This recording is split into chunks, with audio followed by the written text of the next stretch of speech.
Hello and welcome to Window into ARPS. I'm Superintendent Michael Morris, and for today's episode we have leaders of the 3 PGOs at our 3 Amherst elementary schools. Our PGO stands for Parent Guardian Organizations, and they do a tremendous amount of work, and often unsung work, that really makes our schools the places we want them to be in terms of supporting students, families, and the community to feel like their home school is truly a home school.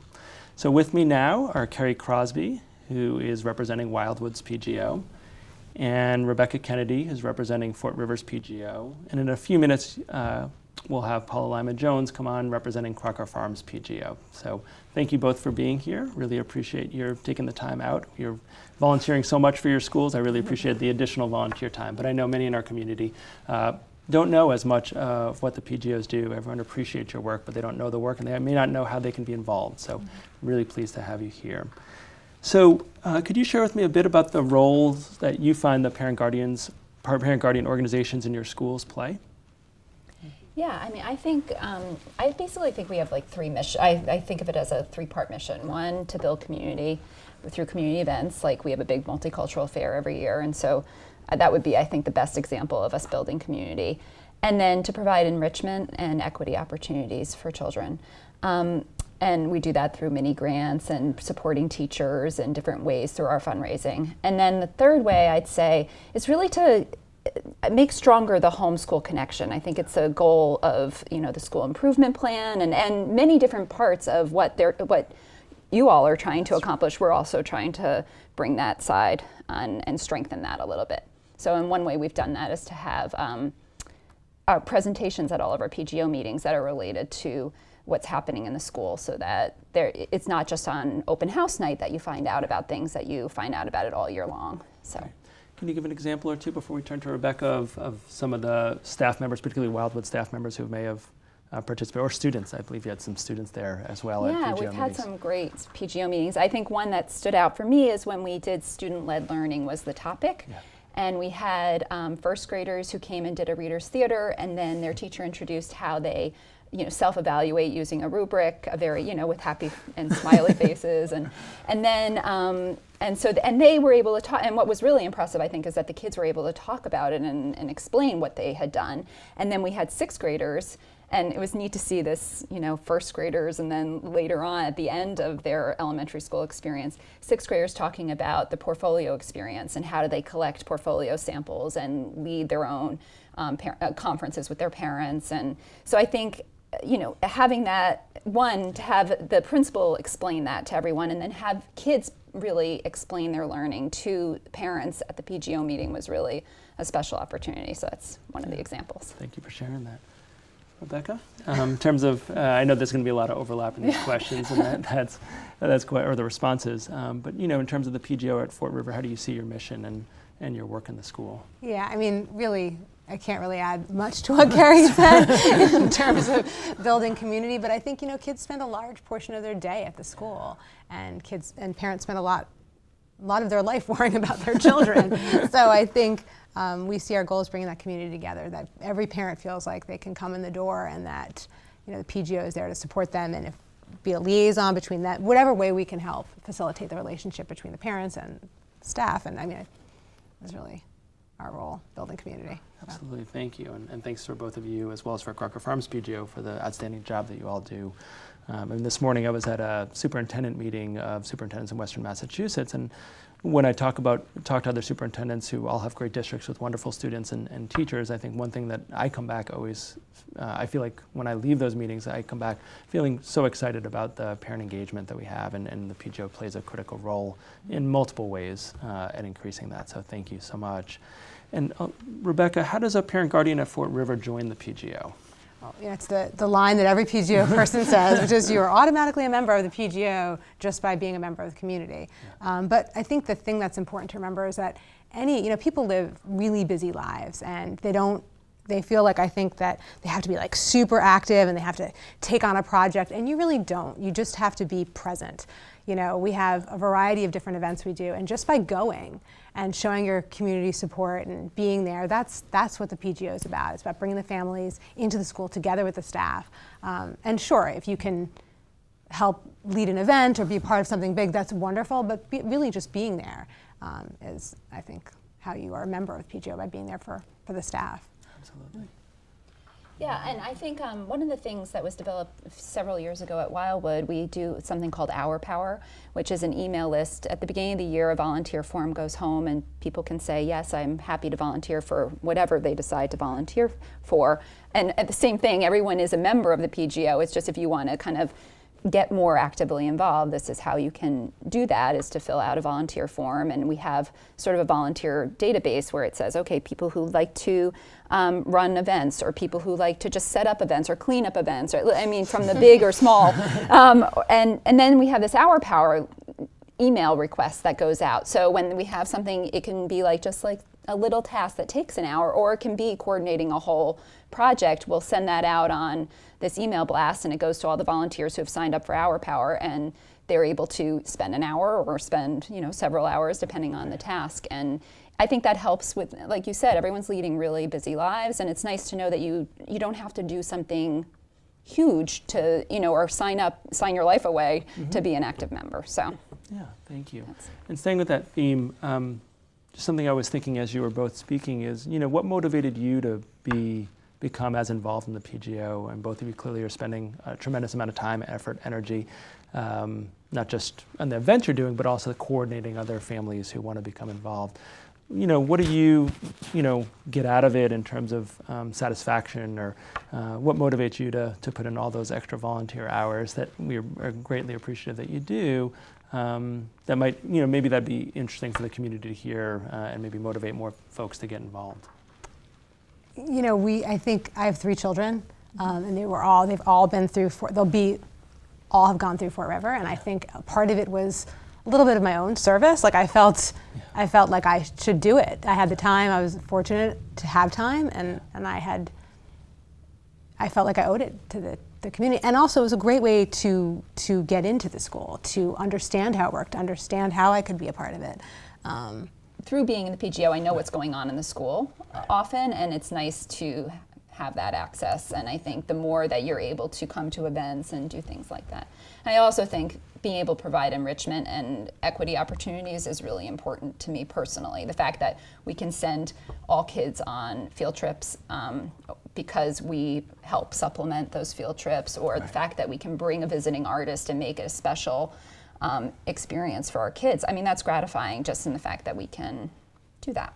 If someone wanted to be involved, like say there's someone watching this right now and they said, oh, I really would love to be involved. Or they just say, I'd like to find out more. In addition to a website, is there an email address, or how would a parent or guardian or community member even who just wants to, participate? Because I also think some of our PGOs in the past have had community members whose kids are long gone and they have time and they want to be involved, which is wonderful and one of the special parts of Amherst. How would they kind of reach out to the PGO? What are the best ways to get in touch with the PGO leadership at the schools? Our blog, Facebook, and Twitter. I mean, really every social media way you can reach us. But off the Fort River website, there is a link to the PGO blog, and it goes to us. And Michelle Spurko, who does all of our online stuff, is amazing and responsive. And the one thing I would add about I think the staff at all the schools, but I can only obviously speak to Fort River, my kids have had so many of the teachers at this point, and they're amazing. They're amazing individuals. Our principal, every person in our school has touched my kids' lives in one way or another. And I feel like the PGO can just support them and support the curriculum in the classroom and out. Just a point I wanted to mention, but the online is probably the best way to reach us. Great, and I'll just mention before we go to Kerry that the website for Fort River is fr.arps.org, and so if you go there, there's a parent link, and that'll link to all the many media and social media sites that the Fort River PGO maintains. Thank you. And Kerry, what do you think the best way for folks to get in touch? Same thing. I would say go to the website, and I believe it's Wildwood Elementary PGO at gmail.com. I think it's the ending. Yeah. That's another way to reach us. And you can find out the exact address on the website. And if you just send an email there, we have a wonderful web person who always is checking, and will get the request, no matter what it is, to the right person in the leadership, so that we can make the connection happen between the person who's interested and what they might be interested in doing. Great, and the Wildwood web address is www.arps.org, so you can link from the parent link on that website. Exactly, yeah. So we're going to transition, but Rebecca, thank you so much for being here. And Thanks for having us and plugging the PGO, because we can always use plugging. So absolutely, you. But I mean, my last comment before we transition, and I'll just speak specifically to Fort River, is there's so many times, where as the administration, I want to speak for the school committee, but I think the last example I'll give, we're wondering how to reach parents at a specific school more than just an email. And for the Fort River Building Committee, for instance, it was great to have the PGO play a role in that, so that the school committee doesn't have to feel like they're disconnected. But we administrators and school committee can rely on the PGO to get the word out, to get folks interested, and really a part of that process. So in addition to all the other avenues that you play that support our district, just having a direct connection to the parent community in the way that you do, that's a little removed from the staff end, is incredibly helpful for us, and we really appreciate all that you do. No, we're grateful to have the lines of communication with the superintendent's office and the district, so thank you. Thank you for watching, and we're now back with Paula Lima-Jones, who's representing Crocker Farms PGO, so thank you for joining us. Thank you for having me. And thank you for Rebecca for having joined us earlier. And Paula, just to give you a chance to respond to the last question we were talking about before you got on, if someone was watching this and wants to get in touch with the Crocker Farm PGO, whether they be a parent guardian or just someone in the community who has time and would love to help, what's the best way to reach out to the Crocker Farm PGO? So similar to what everyone else said, email, and I believe it is, we also have a blog, so you can do pgocrockerfarm.com and the pgocrockerfarm@gmail.com. Great.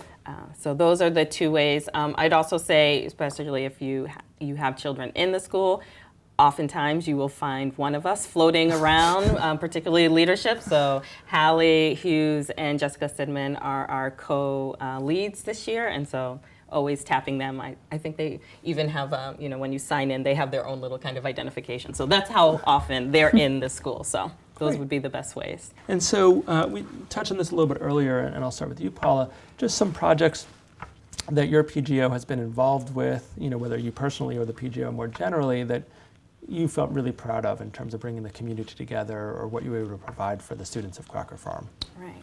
So I'm fairly new to Amherst in general, just a year in, but one of the things that I was really impressed with, and this was actually before I was kind of an active member in the PGO, was the coupling it with one of the school nights at Crocker Farm, and it was in the fall, and we did mindfulness and talked about restorative justice. And so what was really great is that the parents and guardians were able to participate in what was going on in the school, right? Because we're busy, and so if you try to pull that from your children, you may or may not get the answers. But one of the things that really kind of warmed my heart, I guess, was seeing the cross-representation of the school body, right? So oftentimes, depending on when you're in the school, you're going to see kind of the same people, sometimes the same kind of population of people. And what was really wonderful was to see that we had a fair representative of all of our cross sections of families. So that was one. The other one that I was more involved in was the book drive. I'm a bookie, or not a bookie, but I love books. And to be able to kind of support teachers, and particularly it happens at the end of the year. I think other schools also do the book drive. Just, it's an easy way, like you have a book lying around, bring it, and to see a child be able to be like, oh, I'm getting something new. I always loved getting books. It was another kind of event that we do that I think really made me excited and proud, and I think was an easy lift maybe for the community to get involved in. Yeah, and what I love just hearing that story is just the importance, and I know Kerry's going to agree with me as well, about the importance of having books and eyes on text for students. There's so many other places eyes could go these days in 2017, and not that all of them are bad, but really to promote the love of reading and the lifelong skill around that. There's a lot of strong evidence that having books in home is a predictor of many positive academic and social results. And it has positive influence on students, so I love and appreciate the PGO's connection. Great for you as being a book lover as well, to be involved in. And that's, I think, it's also a great way that, great story to illustrate the impact that the PGO's missions have on the school's mission, that clearly we want our students to be readers, to be actively engaged in literature, and what a great way to connect families, our students, and faculty in an effort. So thank you so much. And Kerry, any events that you'd like to share?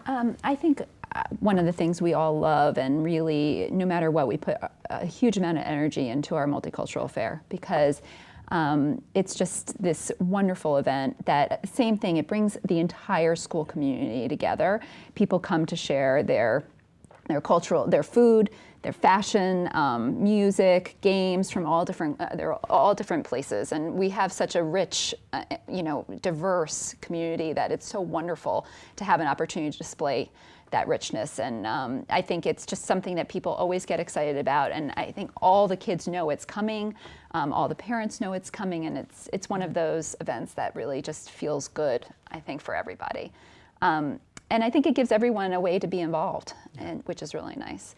And I was going to say, in terms of the involvement and how to get involved, while Paula was talking, it made me think about coming to a meeting. Like, if you can come to a meeting, and we're trying to make meetings at different times and then that's another way to get involved. If you don't want to, just send an email, you can come and meet one of us, or come to some of the open events at the beginning of the year. We have welcome coffees, and that's a really nice way, I think, for people to just meet the leadership and know, okay, who do I talk to if I want to do this? Yeah. So.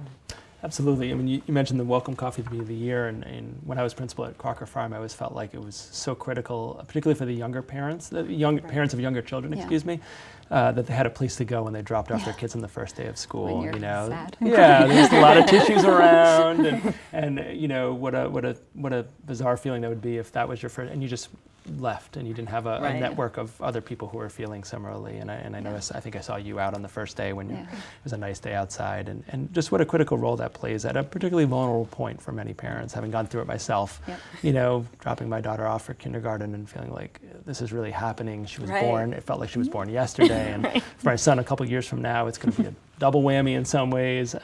So I really appreciate those perhaps less significant in terms of number of people who come, but so significant in terms of for the people who do. For the people who do, and the in that case, and particularly emotional support that I received as a parent. So I want to thank you as well for that.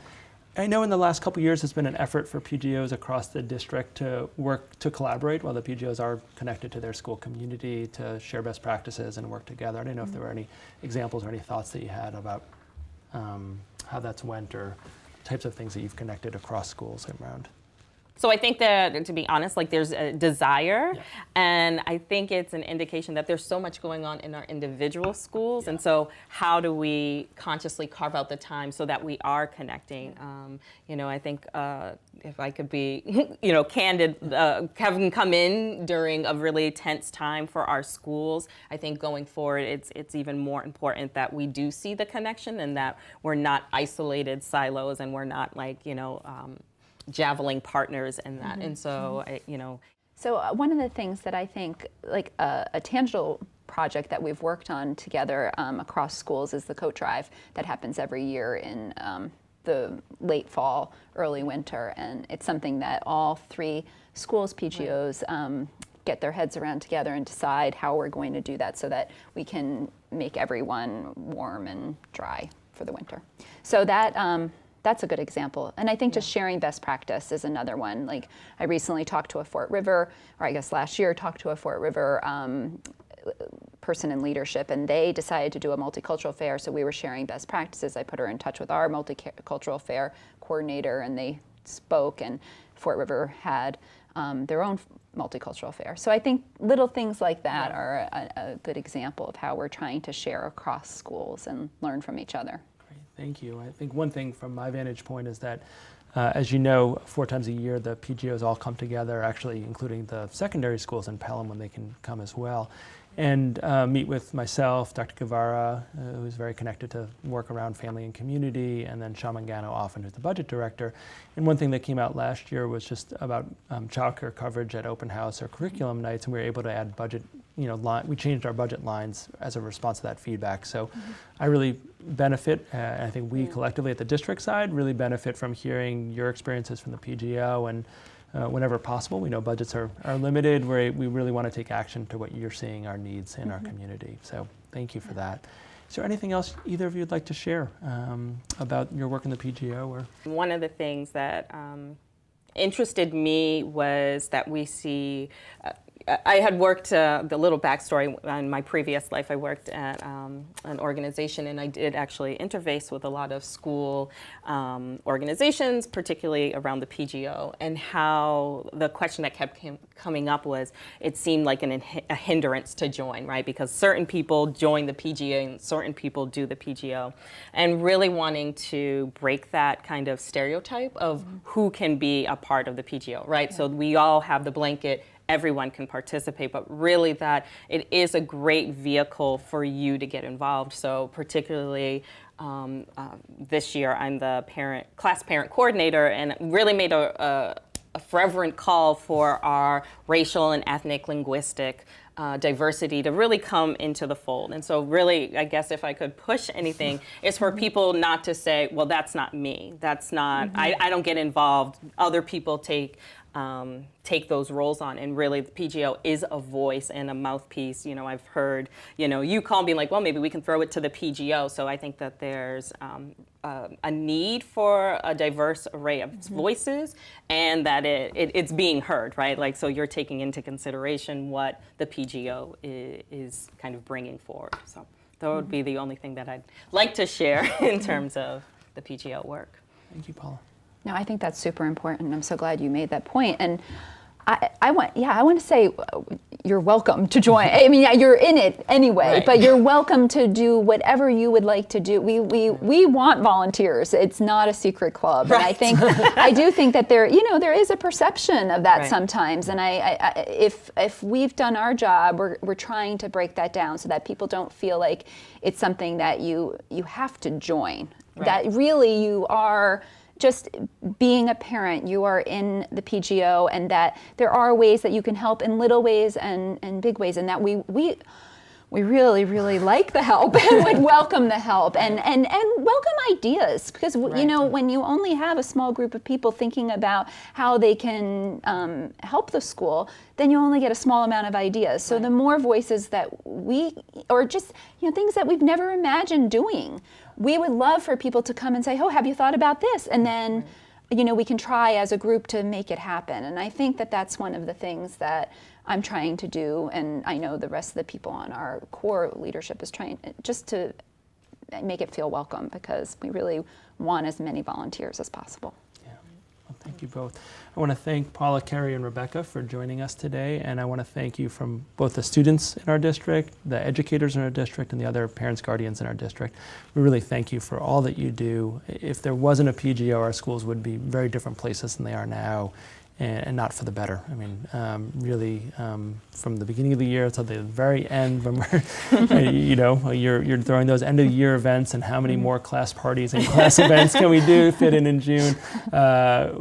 We really appreciate you fitting the schools into how busy your day is and your schedules and your work, because it really makes a tremendous difference. So thank you all, and thank you for joining us. And again, we'll have up here all the different ways and the links so you can contact the PGOs and get involved, which we're hoping that this session has encouraged you to do. Thank you very much for watching.